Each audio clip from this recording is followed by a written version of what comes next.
everybody, TGIF. I'm Laura the Librarian, and today we're going to talk about reference books, specifically my favorite reference books. Anyway, we're going to look at 5 reference books that I really love. These are all available for you to check out, so if you're interested in one, give us a call or go on Linkcat. First of all, what is a reference book? It's any book that you can refer to get specific information. That's as simple as it is. The Book of Frogs. So if we take a closer look at the Book of Frogs, it says it's a life-size guide to 600 species from around the world. So if you're interested in frogs, you can learn about all these different frogs. It shows you where they live. It gives you the scientific name if that's of interest to you, where the adults live, where the larvae live, pictures of them, both blown up and actual size. It's a little image and a little extra information. Every kind of frog you can think of. Wow. And you can find reference books like this for pretty much any kind of animal. And sometimes they're going to be identification guides. So you might find a book that's about birds in Wisconsin. And that way, if you see a bird, you can check out that book and try and figure out what bird you're looking at. But other times, it's books like this where it's full of pictures and information. I know we have one on snakes. We have one on whales. Super fun to just take a look. Oh my gosh, look at that. Oh, it's a toad. Look at that toad. The Dictionary of Imaginary Places is exactly what it says. It's a dictionary of places that don't exist. So I opened to the entry on Lilliput.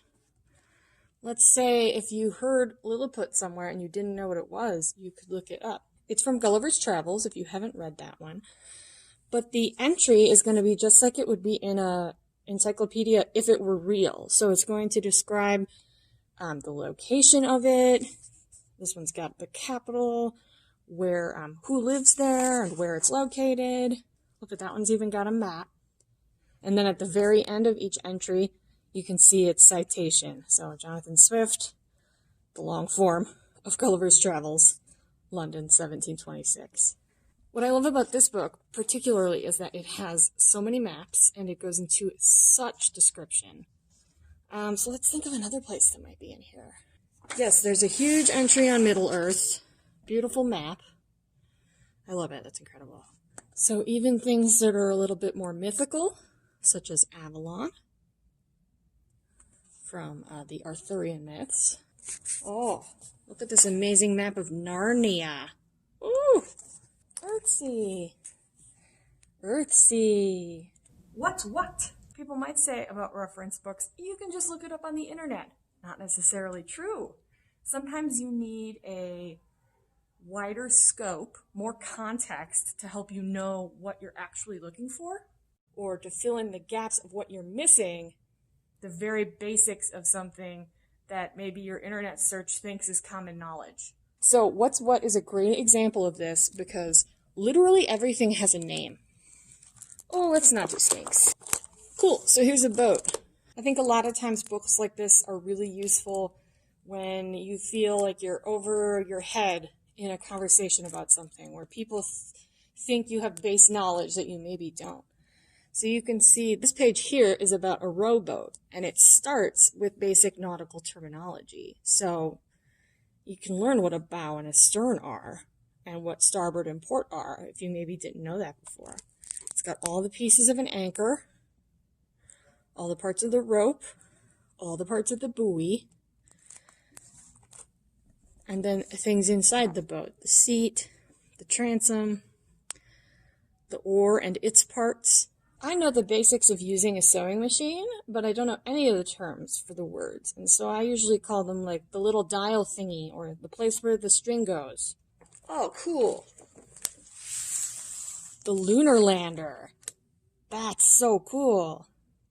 All the different pieces with simple drawings and names for everything. Love it.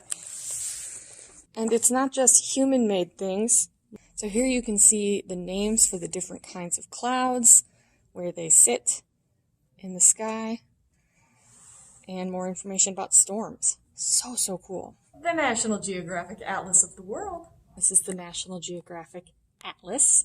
And this is a great example of something that happens a lot in the library with regard to some of the larger or more expensive reference books. We will put them on the so-called reference shelf when they're new, and then when we receive a newer edition, the older one goes into circulation, so you can check it out and take it home. And let me show you some of my favorite things about the Atlas. So I like to use this atlas when I'm prepping for my book club that hasn't met in a while, but the Wanderlust book club, because we focus on reading books from places outside of the United States. So it can be really useful to have a sense of where you're located when you're reading a book about a place that you're not as familiar with.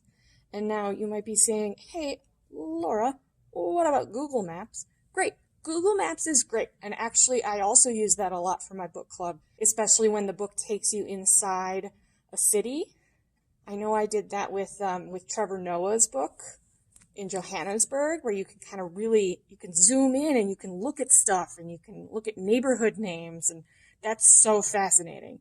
But sometimes I've found, especially when we read books about the Middle East, it's really helpful to know things like how far apart Jordan and Syria are, and, you know, who borders who, and who has access to the Mediterranean and the Red Sea. And sometimes it's about travel, and so it's like, how far is it going to be to get from one place to another? So the other thing is the atlas will give you multiple views. So here you've got this whole look at Southeast Asia, including Myanmar, Thailand, Cambodia, Laos, Vietnam, Malaysia, Indonesia, and the Philippines. There they are. This book's too big for my camera. But then it's going to give you more detailed close-ups of the pieces of that. So now here we have the close-up of Indochina, of Myanmar, Thailand, Cambodia, Laos, Vietnam.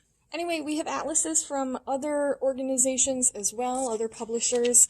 But I really love the National Geographic Atlas, mostly for its size. It's actually the biggest format atlas that we have. Nice and enormous, very large. So you can get a really good look at what you're interested in. You can also look things up in the index, which again is very useful if you're reading a book and you're looking for a city where you're not really sure where the city is located. You can look it up.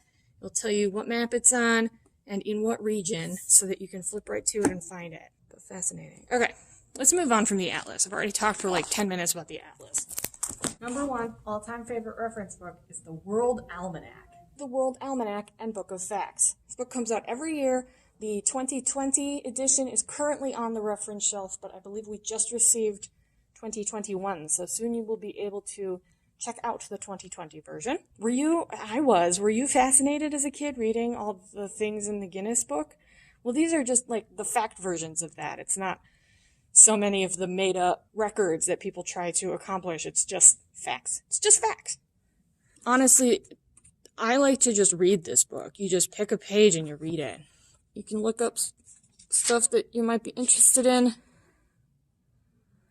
with much more scope than you might find on the internet. Easier to compare things to one another. Postal information, postage rates, and then you get stuff like stats on bullying in schools. That's cool. That's interesting. Oh, all about the national parks. That's super fun. It's the chronology of the year's events that I super love. 20. I was close. Just kind of tells you what happened that year. Interesting stuff that happened in the United States and around the world. Goes in order, month by month. I mean, every topic is covered in here, and there's something interesting about every topic. You got all your flags, your national flags. In case you wanted to know which emoji you're looking at. I know it usually has like a colorful insert with something interesting. It runs through all the countries of the world. Every basic thing you might need to know. And if this inspires you to look for a reference book on another topic, let us know. We can help you find one. Thanks for looking at these books with me. I hope you learned something new and found something interesting, and I also hope you have a wonderful weekend.